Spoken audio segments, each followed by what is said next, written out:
Welcome to the Grappling Grappling Rewind Podcast. Welcome to this week on the Grappling Rewind Podcast. This week's show, we're going to recap Fight to Win 149, and we're going to preview Fight to Win 150. We're also going to talk a little about the UFC, the heavyweight title between Stipe and DC, because it's a little bit of a shorter week. There's not a ton of news this week, not a ton of jiu-jitsu other than the Fight to Win cards. So Emil and I both watched the fight, and we kind of want to talk a little bit about it. Yeah. So as always in the show, I'm your host, Maine, joined by my co-host. Emil. I don't know why I gave myself a southern accent there with my name. Why not? That was weird. Let's start off with news. What do you got for news, Emil? I have jack all for news. I didn't. It's been a slow week, I guess. Yeah, in case you get those. Again, it's kind of nice to just kind of take the foot off the gas. Here's some news, actually. The coolest jiu-jitsu that I saw this weekend was Jim Miller going for a calf slicer at the end of the first round in his UFC match. That was fucking dope. I was like, there's a lot actually of fun grappling in that match. Yeah, it was a solid grappling match. Was it Pichel? Was the guy's last name? Yeah, Vince Pichel. And they're using the smaller 25-foot octagon, which is crazy. I always forget how bullshit that cage is. Like, yo, this is a really small cage. Like, you get used to the bigger cages. Also, for some reason the framing on the shots make it look like that cage is so much smaller. I mean, yeah, you lose a significant amount of area, but hey, I love it because it forces more engagement. We see more grappling so far, which has been, and they put on a great grappling. Like, it is a awesome. I was super impressed with Vince's grappling here because we know Jim Miller for being the crazy jiu-jitsu black belt in the octagon, but amazing reversals back and forth. You know, Jim Miller kind of figured it out later in the later rounds. Yeah, and we saw some more top game from him. But initially, I was like, holy shit! Yeah, Vince's grappling here is really. And talked a little about in the post-fight interview that I thought was very good. He's like, look, I want to come in, show you that I can do it all. He'd been previously submitted by Charles Oliveira. We covered Dubronx on the show occasionally because he comes back into BJJ occasionally, and he's like, look, I was kind of off that night. I wanted to show in this match my grappling is good, and I think he did that. I was Convinced. like, oh shit, that was a fun match. It was honestly a really fun card. Let's talk about that after we go into Fight to Win. I think there's a couple things on that are fun to it'll be fun to talk about. DC versus Stipe 3. The iPro trilogy is now complete. Yeah, right. Let's see what else I got in news. We have some announcements for Fight to Win. We'll talk about that in Fight to Win 150, main and co-main for that. AJP has announced an event in Moscow, Russia on September 13th. I think this will be the first world. I'm not sure if it's just a regular tournament event or it's a world tour event. I don't know if this is the date for for the Moscow Grand Slam. I'm kind of curious to see, with everything happening in Russia right now and the rest of the world, what that is, if that's going to be broadcast or not, but that's been announced for September 13th. Also announced for September, I think, 12th, Third Coast Grappling Kumite 6. We got some names, Emil. Yeah, read them off, man. Roberto Jimenez, Victor Hugo, Gustavo Batista, and Lucas the Hulk Barbosa. I am so excited for this because we've seen both, Jimenez and Hugo lately have been tapping into the same energy where they are just like making huge names for themselves. Both guys won a Kumite. Both getting huge submissions over, really, really, basically the best in the world. Yeah. So, I'm ecstatic to see them potentially match up. And then, of course, you have Gustavo Batista, who himself is very well decorated, always a contender in any tournament that he's in, and then Hulk, who is a perennial champ. So I'm super curious who they're going to fill out the rest of the format, because it's do you go? So we've seen a bunch of top level guys in the Kumite. Do we add Cyborg in there? Do we add Wagner in there as a wild card? Do we add Why wouldn't Gordon do this? I'm wondering. Has Gordon done a Kumite? He hasn't that I know of. Why wouldn't he do one? I feel like he only really wants super fights. The super fight, no time limit submission only matches. I think that's really what just he wants. Not fucking with it. I just don't think he's interested anymore. I think he's I've already kind of done these tournament style events.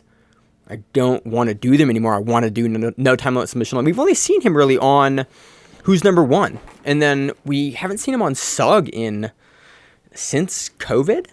Have we seen him on SUG since COVID at all? He pulled out of one because he had an injury or something. I can't remember, but I know. I mean, he's got that Third Coast. Anyway, it would be cool. He's previously competed on Third Coast a couple of times. I mean, he has a contract with them, right? That was before COVID and everything got weird. So I don't know. That seems to be. I'm not sure if that's on hold or what's going on with that. I think everything's messed up. But I'm just trying to think about people who would be compelling at that weight class. That's basically ultra heavy. So yeah. I don't know if it's gi or no gi. That's the other thing. With Batista, we've seen all these guys gi and no gi, so Has Third Coast done a kumite in the gi? they've done a couple of them. Amir. Really? Yeah, you've covered them. I always thought they were no gi for whatever Nope, reason. they do both. I'm totally spacing out. Okay. It is Monday afternoon. We are both on Monday mode. So, Yeah, firing at 50% over here. bro, I got 5.5 hours of sleep last night. It has been a struggle fest all day. Like, I think 2 weeks in a row. yeah. Shitty 2 weeks in a row. Also, the UFC, like, ending that late fucked up my Saturday, and then my sleep schedule was all messed up. And then Sunday, I went to bed late again, and then slept and woke up for work this morning. And now I'm like, thanks to UFC. All fucked up. Dude, the same thing happened with Masvidal and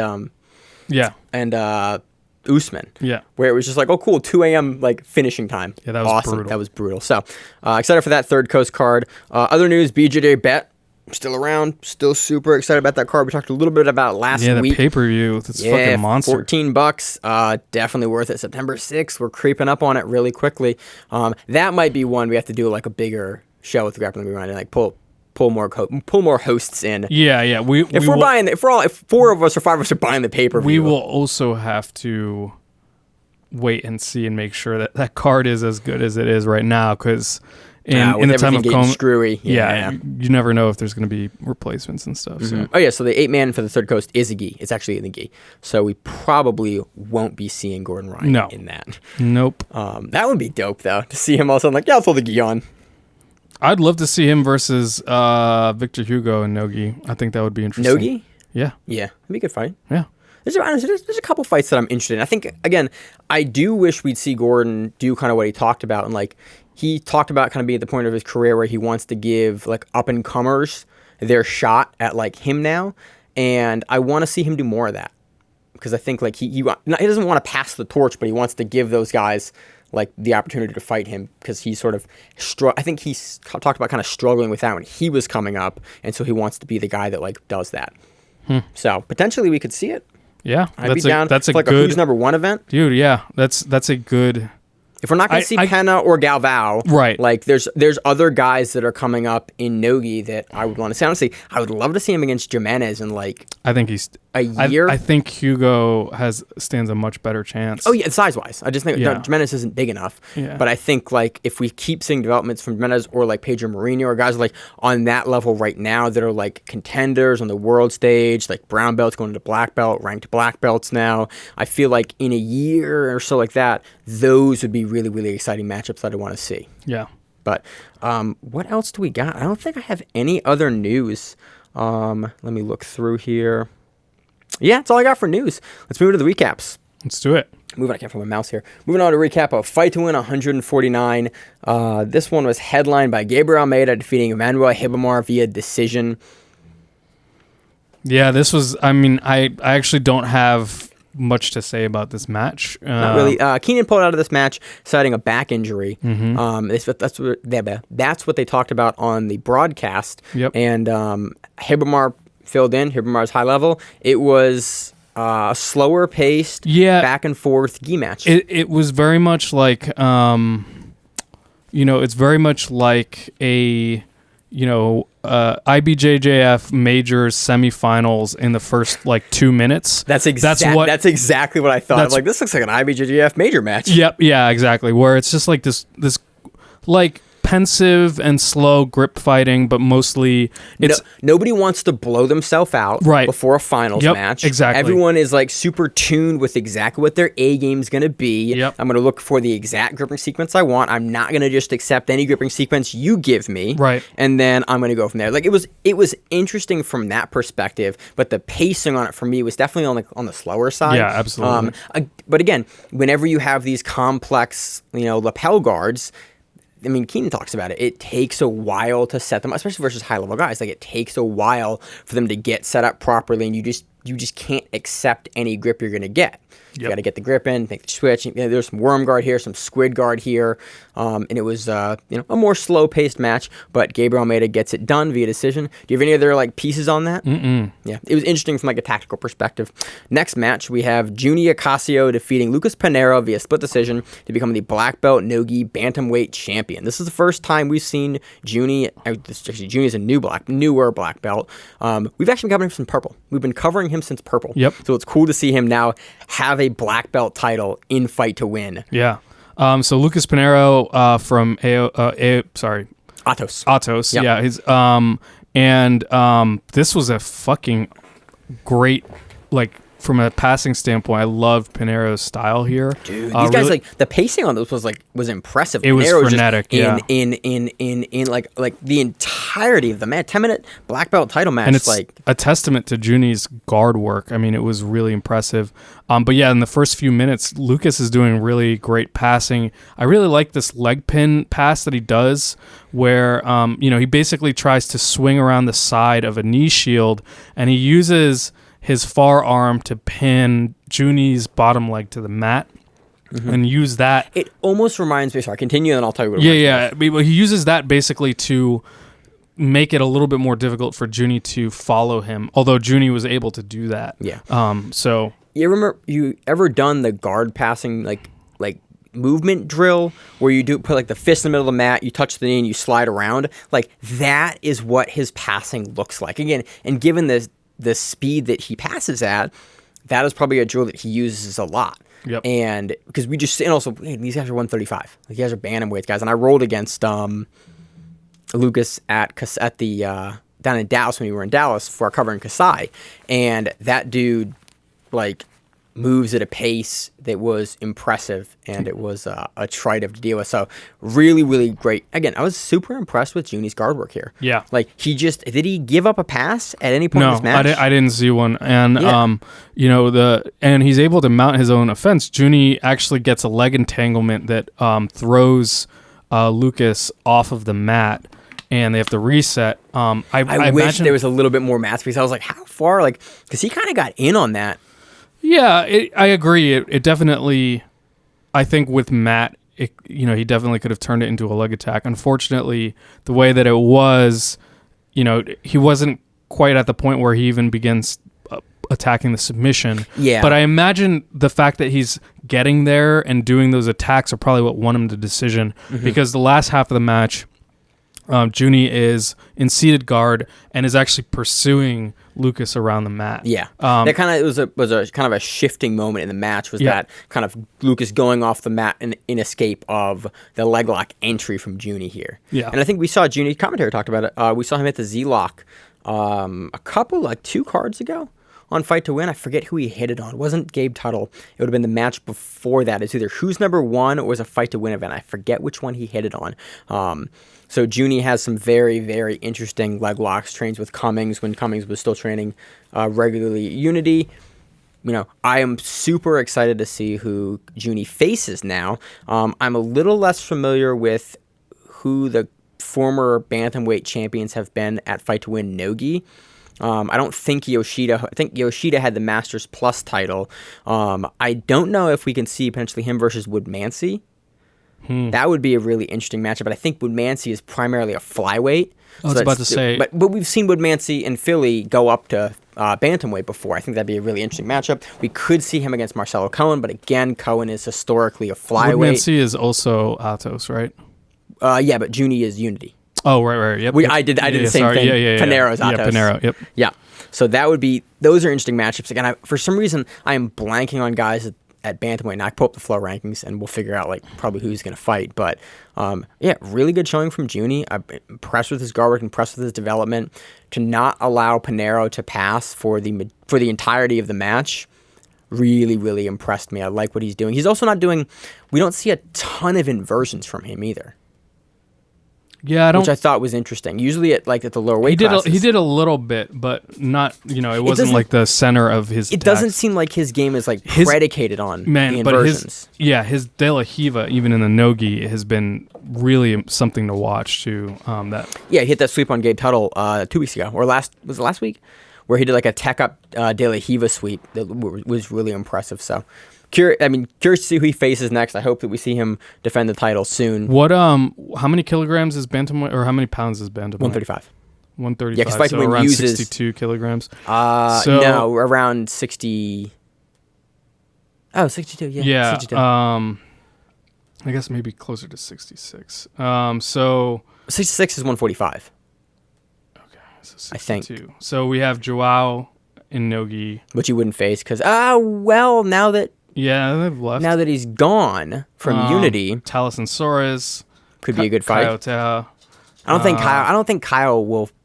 But we just saw Kyle on Fight to Win 2 weeks ago, so potentially we'd see him back. After those three, number 4 is Lucas Pinheiro, and number 5 is Junior Ocasio. So yeah, it's going to be one of those three probably. Nicky Ryan. Nicky Ryan can't make bantamweight anymore. Never mind. I was like, yeah, Nicky Ryan. No, it's not. It is not 2017. Ryan can't make bantamweight anymore. Number 7 is Gabe Tuttle. He fought. Yeah, he already beat Gabe Tuttle, and he beat him pretty soundly in that matchup. that was great convincing. passing work. Yeah, no, that's. I think we're probably going to see one of those top 3. Yeah, that'd be good. I'm excited for that. Anything else on that? Next matchup, we have Luisa Montero defeating Jenna Bishop via choke, becomes the black belt gi featherweight champ. This is a rematch, and Luisa gets it done again. Did she win last time? Cannot remember. I do know that Luisa put on a clinic. Dude, the basically, sequence here that she gets the back. Yeah, I mean, like even before that, passing half guard, Luisa goes to 3/4 mount. Jenna actually reverses, but Luisa makes it back on top and is doing a knee cut pass, and Jenna turtles, and Luisa just capitalizes on it. Yeah, the turtle here was interesting to me. She turtled and it didn't look like she had either like an underhook or like a gi grip or like a pant grip. She just went to sort of roll the turtle, and Luisa just like reads it and steps all the way over and gets almost to the back. Jenna does a really good job of getting back down, like shoulders and hips to the mat, and Luisa's able to sort of still kind of snake around to get enough of the back. She goes from mount and then hits the back again. Yeah, and it's like one of those nasty belly down back takes. It's just miserable to be on bottom, and Luisa starts setting up a bow and arrow choke, and she basically switches to that kind of like Ezekiel style finish, which Brian Sheely calls the Japanese finish. Yeah, Japanese finish, executioner finish. The hand behind the head, and you're just like pushing the head down. She had the hand a little further out in the position, but again, she had those legs. Luisa had her legs on the opposite shoulder and over top, and once you have back control and you have that lapel on the collar in the bow and arrow position, and the feet are over the opposite shoulder, it is very rare. I think we saw someone get out of it probably like 8 months ago. We were it was like the highlight of the match was like they escaped from that position. Mm-hmm. The camera was right on. Like the shoulders were controlled, the feet were in play. Luisa didn't even like express super hard. She was just really, really controlled when she pulled the collar down, pulled across, kind of pulled the elbow down. I mean, when you have that, whatever you want to call it, Ezekiel style, executional style finish.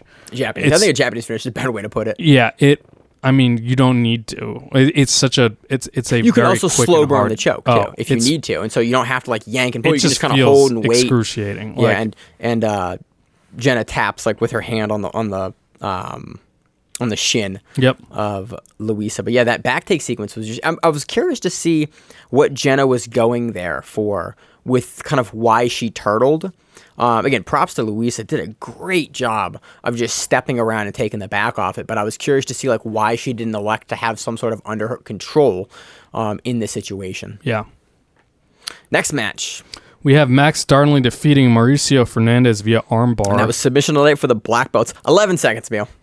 Gangster. I think they said it was the fastest submission in Fight to Win history. It definitely seemed that way because literally all that happened was Mauricio sat into seated guard and Max got an underhook and then just leapt over the guard into an armbar position. We've seen somebody else do this in the IBJJF, and I forget who it was. I want to say... This honestly reminds me of Dabi Ramos versus Lucas Lepre. I want to say it was... I want to say Erberth did something like this. Erberth or Galvao. I don't know why I think Galvao, that like jumping... I mean, the most famous one is Davi Ramos versus Lepre in ADCC, like jumping over the guard. This didn't quite... This was in the gi, but it didn't quite look like that, but still very similar. Just steps around, very methodical, keeps the hips into the shoulder, step, finish. And I was like, holy shit, that's the entire match. Just really, really impressive from Max. Yeah. I don't have more pieces than parts other than like watch the highlight. It's really cool. be aware that if people can do this to you, and when you sit guard, like make sure that you keep your ducks in a row. I think the big thing was that Mauricio wasn't leaning forward when he was sitting. So you know how Marcelo like is like you have to keep your head forward. You know you have to make keep everything centered in like a above 45 degree. Yeah. So yeah, if you look at it, there's a moment where Max is just like bulldogging him back over that center line, and so he's not able to resist it. So you don't see it very often. Nope. But it was deservedly submission night for the black belts. Next match. Cliff Sabro defeats Sean Joseph via split decision. Jeff Hammond defeats Eric Board via armbar. Joao Costa defeats John Petrick via split decision. Gilvin Gomez defeats Kevin Williams via split decision. And that was fight of the night for the black belts. Passing sequences back and forth. Both guys, pushing the action. Some good transitions back and forth. Not a whole lot else. Diego Santana defeats Eric Raposa via split decision. Cody Hofstadter defeats Frank Rosenthal via split decision. On to the brown belt results. Connor DeAngelis defeats Tyler Murrah via choke. Becomes the light heavyweight champion in the gi. Kind of spaced out there for a second. My bad, Emil. Cameron Mellott defeats Eric Naples via decision. And Cameron becomes the brown belt no-gi flyweight champion. We've covered Eric before in person. Naples is super entertaining to watch. Yeah. Both these guys this was flyweight leg locks when both guys got the hustle and want to move. Really fun. Leg entangly back and forth match. They didn't get to many points in the match where both guys were sitting with like the leg and like waiting for the other guy to do something. Both guys were actively in and out trying to work. It was again exactly what I want to see out of like a lighter brown belt title match. It was fun work. Yeah, hopefully we see Naples remaining active and in contention there because he's really good. And hopefully we see Cameron continue to bring it on at flyweight as the champion. So yeah, fun match. Watch the match. It was I enjoyed it. Sloan Clymer defeats Emil Fisher via decision. Becomes the brown belt no-gi light heavyweight champion. I'm not sure if Emil Fisher still has the 85 championship, but I know that he's had the 205 championship at light heavyweight for brown belt in no-gi for a while. Dude, Sloan is a Legion guy. I think we saw him on Who's Number One. I remember because he's very, very distinct. He's a white dude, cornrows, long cornrows. He's got a look to him, and I remember being super impressed when I saw him. I think it was on Who's Number One. He looked great. I mean, he's able to out of a scramble from a takedown. Dude, Emil kind of almost does the thing where he's going to pull mount, and then we see Emil do this a lot. And he'll do that, and then he'll roll you over almost like a lat drop, kind of like halfway through it, like a weird off-timed angle. Sloan sees it, almost goes to guard, turns it over with like the gringo sweep with that head overarm, they call it the gringo sweep, the violent arm lock sweep, into the mounted position, and 5.5 minutes of Sloan working the arm triangle. Yep. And very excellent control, yeah. Dude, I mean, the entire the match doesn't let Emil get any sort of goat hooks in or push him off. Again, I was really impressed with Sloan. I'm curious to see. I need to go back and look at his other matches because I know we've covered him before, and it's killing me because I cannot remember why I recall his match so vividly because I know it impressed me. Yeah, we'll have to keep an eye. Definitely. Next up, we have Guillermo Basha Guedes defeating Brayler Grout via split decision. And that was fight of the night for the brown belts. Dominic Williams defeats Nader Tanner via choke. Austin Fraley defeats Jacob Charles via decision. Zach Cawthorn defeats Guillermo Montero via decision. Michael Egley defeats Leandro Nascimento via cloverleaf. Submission of the night for the brown belts. I fucking love cloverleafs. Congrats to Michael. It's a great sub. David Weintraub defeats Cameron Adair via rear naked choke. On to the purple belts. Ramiro Leon defeats Jordan Marshall via triangle. And that was submission of the night for the purple belts. Jacob Kasama defeats Jerry Diamond via choke. Rhodes Faraday defeats Jess Bermudez via decision.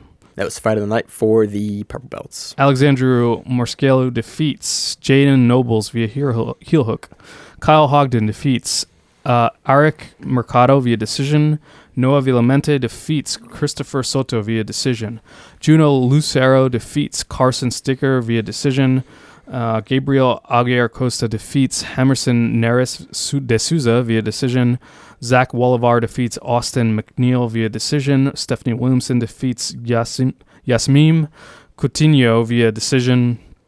Christian Johnson defeats Leroy Brown via decision. On to the blue belt results. Lorenzo Ledesma defeats Guillermo Prada via decision. That was Friday night for the blue belts. Joshua Rodriguez defeats Oliver Smith via slam. Love that. Anthony Williams defeats Alejandro Felix via guillotine. Skylar Idell defeats Marie Eliza Cordero via rear naked choke. Nick Carlucci defeats Manuel Bernard Meja via choke. That was submission night for the blue belts. Chase Main defeats Mitchell Cup via heel hook. Hazma Al-Sad defeats Gray Ramirez via knee bar. On to the team results. Kevin Ditto defeats Sean Robchinuk via Kimura. That was Friday night for the teens. And Owen Sebro defeats Braden Wolf via ankle lock. And that was submission night for the teens. I'm honestly curious to see the Josh Rodriguez versus Oliver Smith match. I've very rarely seen a slam victory on Fight to Win, so I'm curious to see what happened there. Yeah. Because until reading through the results here, I actually had not seen it. Yeah. So I'm gonna go back. I can't remember the last slam. There was one. Watch me get the. It's been a long time. It's been at least, I think, 8 months, if not a year, or like a year and a half. It's been a while since there's been a slam, not KO, but a slam. I'm kind of tempted to just go back and check it out now. You want to pause? Yeah. All right, we'll be back. All right, so we're back. We watched this. Dude, I cannot believe I didn't see this in a highlight earlier. Oh my god, dude! This is a hands down the hardest slam that I've seen in Fight to Win. Agreed. I definitely think I agree. This is like Ricardo Arona and Rampage level slam. Like not like it's legitimately. We see. Give me the guy's name again. Joshua Rodriguez. Up over. You see the gi come up. You see the arch in the triangle. You see him lift all the way. He hosts Oliver completely above his head. So they go back and forth. Oliver gets into kind of like not a fully locked in triangle, but starts to get the TP and goes like TP grip with he's grabbing the shin, and Joshua goes, "Oh, I can slam." Yeah. And I mean, there's all the way. There's a moment too where like Oliver is like looking back down at the ground, and I was like, "Oh, this is where you let go, buddy." And I mean, Joshua, talk about good slam technique. He did not do the thing where they lift him up high and then they go limp and just wait for gravity to do it. He did a crunch. He did what you do in MMA, what you learn if you fight MMA, or at least what I learned in MMA for how to slam effectively is you lift up, you bring them all the way up, you extend, and then you drive them back down. You do and a crunch. Aim. You aim for the shoulders. And you don't want to overcommit and aim for the head because then you'll go over if you mess it up. You want to aim right for the shoulders, and the head will come back into the mat. And that's exactly what happens here. From a technical perspective, again, we talk about it on the show. I love slams. It is one of the best counters in the world to the jumping of the guard or anything. And if you don't have slams in your promotion, you shouldn't have guard jumping. Yep. You shouldn't have any koalaing. I would term this in a 5-point slam. It's a slam that originates once you've lifted the person above you. The person has chosen to stay on you. You lift above the waist, above the chest and shoulders. That is the highest scoring slam that you can get for reasons like this. Yep. He gets the victory for it. I think this is why I love slams, because you can get the triangle. You're totally allowed to get it. But if you don't get it, you can totally, eat the slam as well. So, this is... keeping it real. Yeah. Really, really great technique. Congrats to Joshua Rodriguez. We see worse slam techniques from black belts. Beautiful technique on this one. Go back and watch this finish. It's something special. You don't see it a whole lot. Yep. Really good. Hope that Oliver Smith is not injured by that. Yeah, I mean he got up afterwards. Yeah, he looked okay, but still getting something like that. He looked like he hurt his head a little bit. So I wish him all the best. Yep. But it's cool. We don't see it a whole lot, and so we wanted to touch and talk about it. Yeah. So that's all I got for Fight to Win 149. Yeah. Do you want to move on to the next one? Yeah, let's do it. Fight to Win 150. This one's headlined by Hamilo Bahal versus Tanner the Ginger Rice. Yeah, it's been a little while since we've seen Tanner Rice on Fight to Win. We saw him fight. No, we saw him on Third Coast. Yeah, who teched him on Third Coast? Oh shit! Was it Cyborg? Was it Hulk? It was in that heavyweight. Was it Hugo? I can't remember. He was in that bracket though. I forget. Yeah. Batista? I can't remember. I forget. It was that bracket though. Yeah. I forget, and it was first round, and looked good, but I think it was Batista just ran and just got the points going. When's the last time we've covered Hamila? Again, I can't remember. I covered him live versus Jake Shields on Third Coast a while back. I has he been at Fight to Win since then? I have no idea. I don't think so. I don't think he was on Jits King or anything else. I think it's been a little bit. I'm curious to see what Hamlo looks like in the gi. Yeah. It's been a little bit of time. I think he's not competed much since Gaudio took his foot home at Worlds 2017. 2018? 2017. One of those two. Yep. So, yeah, it'd be cool to see him. I assume this is a gi matchup, given it's Tanner, and both pictures that we have for it are in the gi. What do you think? I'm trying to remember the last time I saw. I'm just trying to remember the last time I saw Tanner in Fight to Win rule set, and it's been probably over a year, I think. No, he's been on there for something. I'm blanking. In the past year? Really? Yeah. Okay. Mm-hmm. Yeah, I'm not sure. I'm going to give the edge to Hamlo just because, like, I hate betting against former world champions. Yeah. Again, Tanner's up there too, but I feel like Hamlo's game just lends itself a little more, the positional control on top, the way he passes, and like the speed he's going to go is just going to lend itself a little better to the Fight to Win rule set. Yep. And he's just a little more credentialed. I think he's a little older than Tanner, and he's talked about, when I interviewed him after Third Coast, he talked about kind of wanting to take Legends matchups, but since COVID's happening, but Tanner's been around for a long time too, so it's a good matchup. I'm curious to see how it goes. Again, given we haven't seen a ton from Hamlo recently, but due to Legend, I'm excited for it. Co-main event, we have Marcio Andre versus Ronaldo Jr.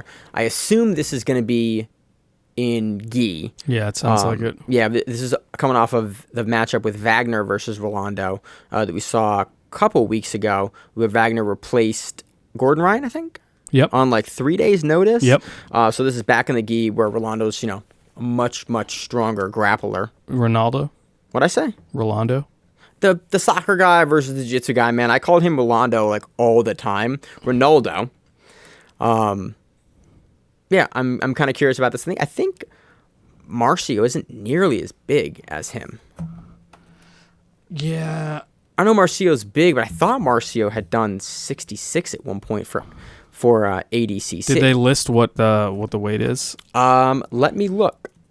They listed the rankings. World ranked number 5 versus world ranked number 6. But it doesn't have the weight listed here because it's not on the flow. It's actually on Fight to Win's Instagram, is where we're pulling this off of right now because it has not made its way up to the preview page on Flow Grappling. There we go. So I'm curious to see how that one plays out. Both guys sort of still walking up the rankings. Again, you have 2 guys in the top 10. It's always going to be a really good matchup. And then other than that, we don't have a ton of matches on the card that have been announced. Yep, that's it. That's it. So we'll see how the rest of the card fills out.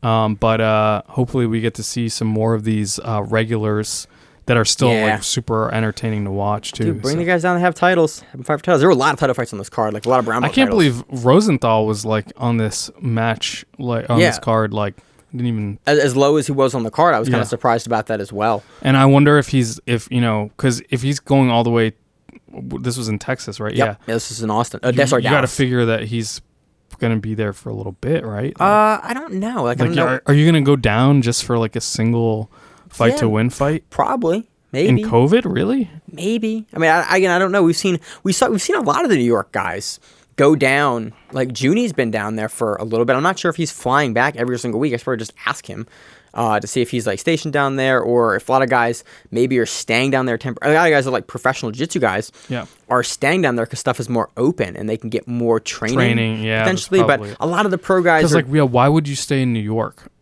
Yeah, but a lot of the guys are doing private training anyway in New York. In fact, actually, here's some news. I just remember this. Cuomo just announced that gyms in New York are allowed to open at 33% capacity with masks on only now. Okay. He just announced it. So that's been how Maryland's been operating for about a month and a half. Something like that. Something like that. With Feels masks. like a while, yeah. Yeah. I'm still paused on my So you got to imagine that, like, these New York gyms, if you're not able to operate normally, like, yeah, those other people are probably training in other places is my guess. Right. I'd be curious to hear that, actually. Yeah, you should, see if you can ping. I'll hit up some New York guys and figure out like what's going on. I know a lot of guys, most of the guys on the pro scene are training privately. I do know that. A lot of guys have posted about it. They might not want to talk about it openly, but still, I'd be curious. I'm curious to see if they're in, like, how many guys are staying in Texas stuff. That's really what I'm curious That's about. what I am obviously nowhere near a professional grappler, but if I was one, it would make sense to me to be somewhere where I could be active. Right. You know? Maybe private. Because these guys go around the world and they'll stick around for training in weird ass places. Yeah, for a couple weeks at a time. You know, like what is it to go to Texas? You know, for a and couple weeks. Like makes sense. out. I didn't think about that. So that's all I got for Fight to Win 150 and that thing. You want to talk a little about UFC? UFC, yeah. Because again, it's a shorter week on the show, so I figured we'd talk about the other event that I watched all the fights on. Yeah. Dude, now that like when you have slower weeks on grappling, I find that I tend to watch the UFC. Well, they're starting to. I feel like we were in a fucking hellish nightmare for many years with multiple divisions being held up. Oh my God! You had I was talking about this with Simon. Middleweight was being held up. Mm-hmm. Featherweight, lightweight. A little while. Heavyweight was being held up. Yeah. It just now we have all active defending champions. So by the way, if you're new to this show, we typically do not talk a lot about MMA, but it's a slower week, so we want to talk about it. Yeah. So if you're tuning in for jiu-jitsu, we usually don't like go off on MMA. I feel like there's just been a little bit more momentum recently. All the divisions have active defending champions. Yep. And no one's a double champ. No one's doing bullshit like... No one's injured. Everyone's like, cool, we're running through... Sorry, the only double champ we do have is we have Cyborg. Nunez. Nunez has 35 and 45. But 45, we have also 6 Nunez strikes fighters. me as like totally willing to defend either. Like she's just gonna wreck whoever comes in front of her. So. And but also the division for featherweight right now is we don't have the active roster that is typical for divisions in the UFC. It takes a little while to build up to that point. But we don't have the staple of like, I don't think there are 10 signed featherweights in the UFC. Shit, even the fucking the men's bantamweight has like improved so much. Men's bantamweight is one of the best divisions in the sport. Yeah. Now. Yeah. You got Chito Vera knocking out Sean O'Malley. Yep. Just saying, I called it. Simon called it like an hour and a half before the fight. I was like, you know what? I feel like Chito gets it done. Were you the guys that put down $40,000? $40,000, won $135,000. 190. Was it 190? It's 190. Dude, the money line on him was weird. I looked at it, I was like, yo, Chito Vera, I don't think should be an underdog. I think he'll stop betting O'Malley. against hype people is the best bang for buck. Definitely. Because people bet irrationally and it favors the odds. So. Yeah, I just looked at I listened to a lot of other podcasts that talk about a couple that talk about jiu-jitsu, but actually some that talk about MMA. That's sort of what I listen to for my leisure podcasts. Yep. And on Heavy Hands, which is like a really, really great, mostly striking analysis podcast, but they also talk about like the encompasses of MMA game, and they're like true analysts. They were talking about this matchup, and both guys made some super good points, and I was like, oh yeah, I totally agree with all of that. Like I kind of was leaning Chito based on like what I'd watched from his fights, and then I heard them also like go like lean Chito. I was like,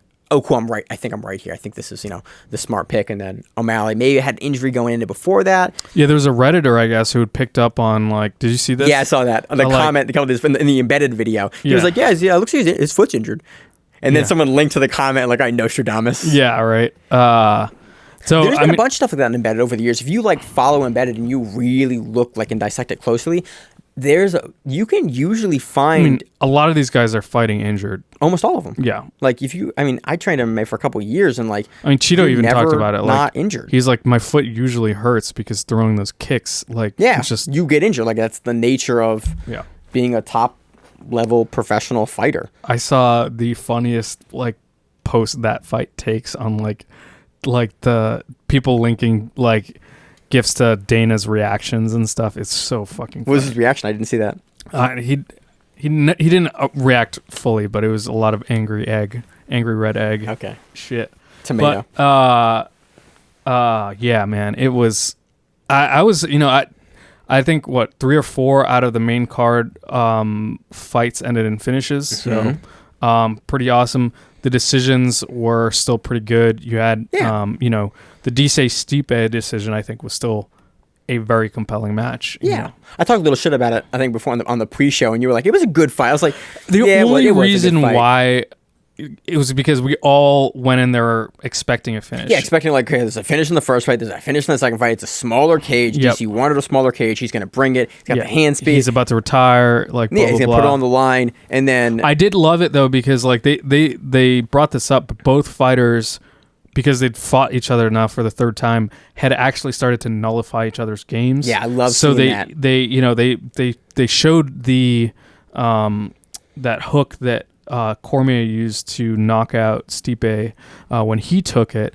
and Stipe did a great job at nullifying that. Oh, you mean being like one of the best by the numbers, Emil? You're the numbers guy. Being the best heavyweight ever. Yeah. And figuring out how do I not get beat again by the guy that does that thing that knocked me out the first time. Yeah. And he got clipped with that I think 3 solid times. Three times in the fight. And but one he of was them- also rolling with it. he was rolling with a lot more. He didn't Yeah. he got hit clean with it. I think like once, but he rolled with it like he rolled with a super hard shot. I think it was like the third. Yeah. He rolled hard, and then he almost finished DC in the second. Oh my god! Had there been like 20 more seconds, DC was over. Yeah. maybe. But DC, I mean, did, DC DC you did could the tell- veteran thing. You body lock from the bottom, and you hold their head into the cage, and like you just hold on. Your shoulders come up, and you can block the punches really well, and it's hard to get through. All you needed to do was just listen to DC and his corner, because he had to ask his corner, Did I get knocked down? "Did I get knocked down?" Yeah, and his corner was like, "No," and he You're was like, like, "Okay, cool." "Oh, Jesus." Yeah, I was like, "Oh, that motherfucker was out." Like, he was out. Veteran. Yeah.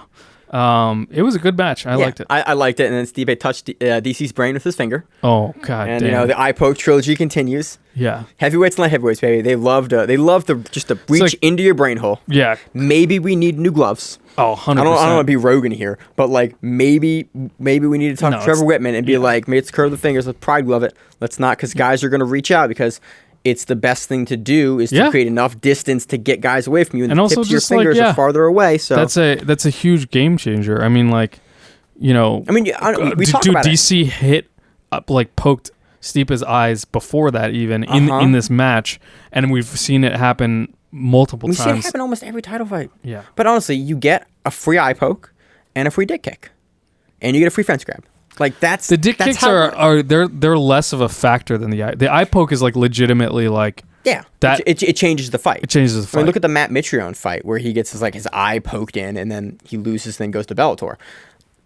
I mean, they're a huge factor, but in MMA, man, you get a dick kick, you get an eye poke, you get a fence grab, you got to strategically use them in a 5-round Some people get a fight. lot of fucking fence grabs, dude.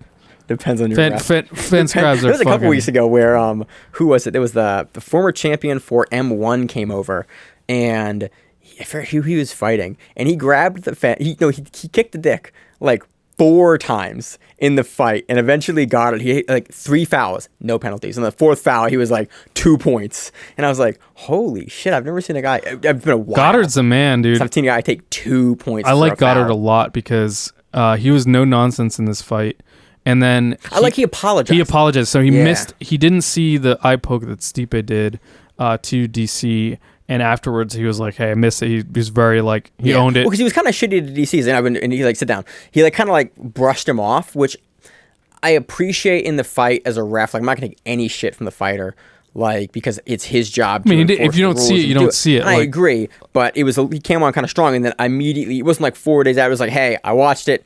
I think even after the fight he apologized, and then he apologized Same night. publicly. Yeah, same night. You know, he's like, hey, I didn't see it. Here's what it is. I'm sorry about that. And I was like, cool. You don't see that very often. And I do appreciate when, Yeah. we all come together like, look, all those jobs are hard as shit. Like fighting, hard as shit. Yeah. Reffing, hard as shit. Especially at that level, in that environment with all of it. Like, Yep. I feel for those guys. That sucks. It sucks to get your brain touched by another man. It sucks to, not get the 5 minutes you need. Yep. But it was fun. I really it was a fun weekend of fights. I really enjoyed it. And I am looking forward to John Jones fighting guys. Apparently Khabib is going to fight now. Like maybe they're making the Gaethje matchup. I'm amped about that. Yeah, Talk that's about that on the show. dude. Or the other one is the Izzy Adesanya versus Costa. Paulo Costa. That's gonna be fucking what's his the nickname? true online? American. The true American.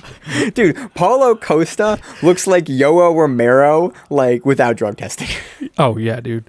I can't believe he walked him down. Like he walked Yoel Romero down. Dude, they talked about Costa's like kind of from like 235 to make 185. 50-pound weight cut. Some Gleason T-back And shit. he looks like it too. Like I was just like, Dude, he's bricked up. straight Dude, up. he's 13-0.